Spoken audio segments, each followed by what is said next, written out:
Hər kəs salamlayıram. Dostlar, bundan gözəli ola bilməz. Arıqlamaq istəyirsənsə, ilk proses dediyim kimi qreçkadır. Sən get arıqlama dərmanı qəbul elə, yəni iştah kəsici dərman qəbul elə, kofe içkinə, lepasaks elə.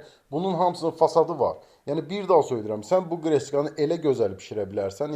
Yəni sən bunu qiyma ilə də yeyə bilərsən, toyuqla, balıqla və s. və s. Sadəcə bunu bir müddət bunu istifadə elə, yəni çörək əvəzi, karbohidrat əvəzi. Əgər sən yağda bişirmək istəmirsənsə, yəni dediyim kimi qiyməni və yaxud balığı və s.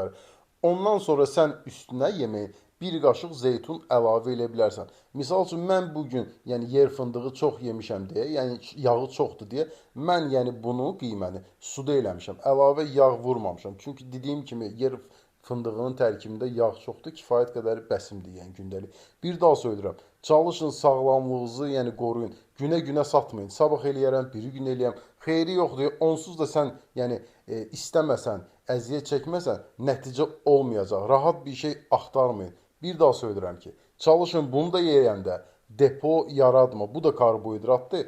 Bu da səni kökəldə bilər. Hər kəsə uğurlar.